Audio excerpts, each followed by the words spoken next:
An AI was handed a compiled program it couldn't read, 16,000 lines of code, more than 40 commands, and told to rebuild the whole thing from scratch. 14 hours later, it passed 2,000 of 2001 tests. Total cost? $251. A human engineer would need somewhere between 2 and 17 weeks. That result comes from a brand new benchmark, and it's the cleanest evidence yet on the biggest question in AI right now. How much of the next generation of AI is being built by AI? That's our lead story. Also this week, Fable 5 is back from its government timeout, OpenAI's newest model is locked behind a government-approved guest list, Anthropic shipped a cheaper near-frontier model with 2 features that work while you sleep, and creators found a trick that makes studio-grade AI video almost free. 6 stories, everyone fact-checked with the sources on screen. No hype. Let's go. Let's start with the claim that frames everything else, and let's label it correctly. This one is company reported. In a report called When AI Builds Itself, Anthropic said that as of May, more than 80% of the code merged into its own production codebase was written by Claude, up from low single digits when Claude Code launched a year and a half ago.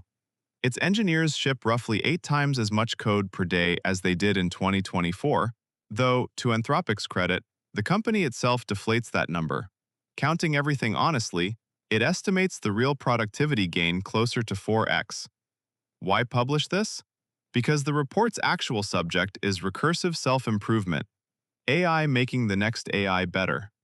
Anthropic says that has not happened yet, but could arrive before institutions are ready, and it called for a verifiable way to pause frontier development if needed. Co-founder Jack Clark went further and put a number on it. 60% odds that by the end of 2028, you'll be able to tell an AI, make a better version of yourself, and it just will. Not superintelligence, the loop. Keep that claim in mind, because the next story is what independent testers actually measure. So what do the people who don't work at Anthropic measure? 2 rulers this week.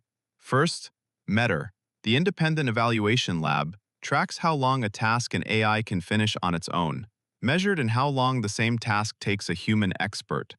In early 2024, the best models managed tasks of a few minutes. This spring, Metter measured Claude Mythos preview at a task horizon of at least 16 hours. And here's the honest part.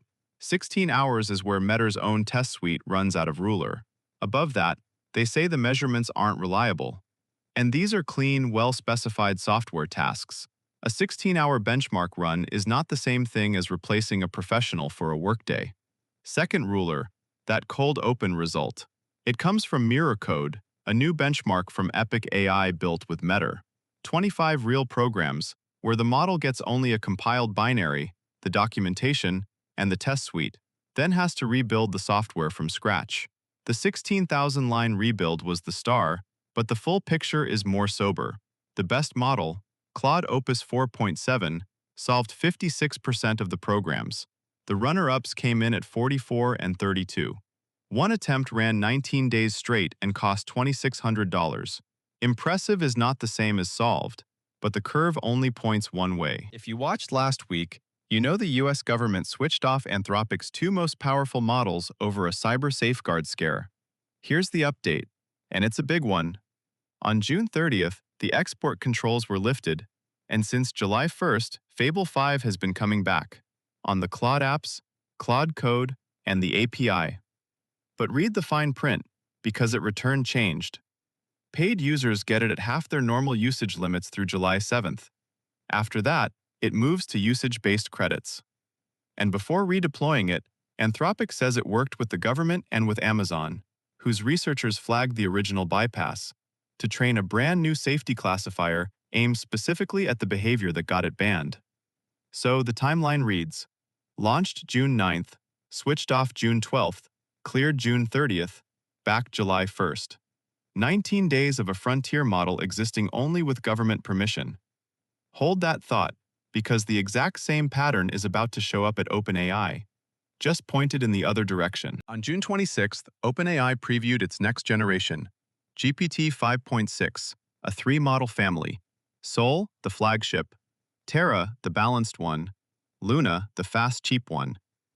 OpenAI calls Soul its strongest model yet, with a max reasoning mode and an ultra mode that coordinates teams of subagents on a single hard problem.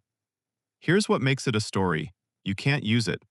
At the request of the US government, access starts with roughly 20 vetted partner organizations, a guest list that was literally shared with Washington before any broader release.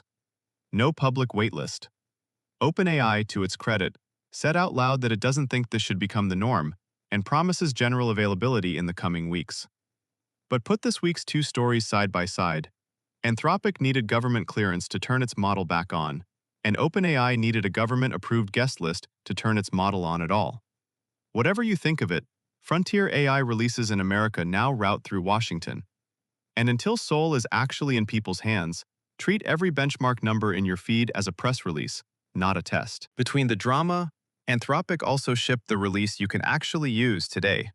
On June 30th, Claude Sonnet 5 became the default model on Claude's free and pro plans, performance close to its flagship Opus 4.8 at a fraction of the price, with launch pricing of $2 per million input tokens through the end of August.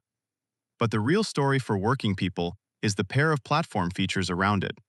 Skills are reusable instruction packs, your brand voice, your research template, your code style, that Claude loads automatically only when a task needs them.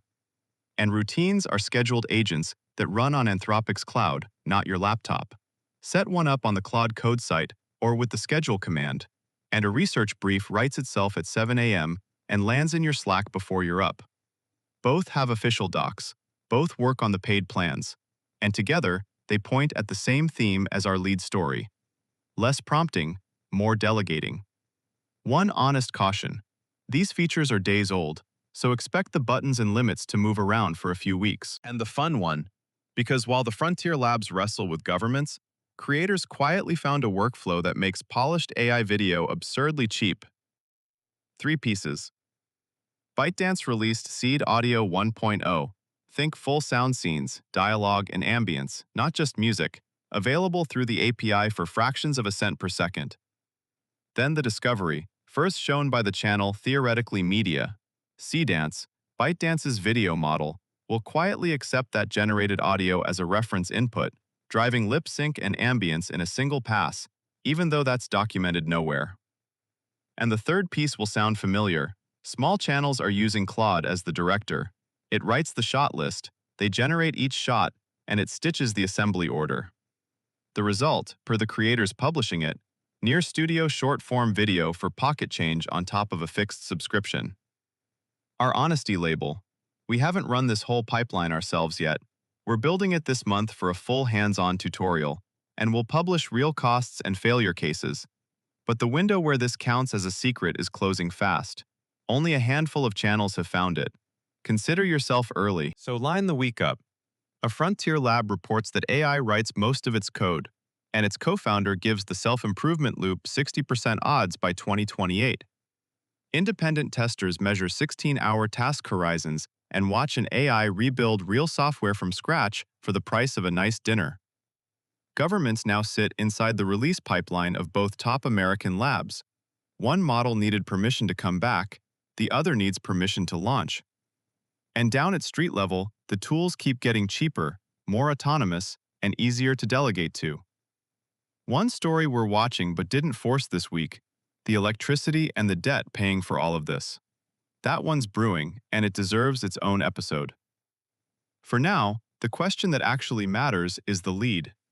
Is what we saw this week the start of recursive self-improvement, or just very good automation? Where do you draw the line? Tell us in the comments. We read every one.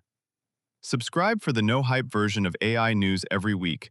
Sources on screen so you can check our work. See you next week.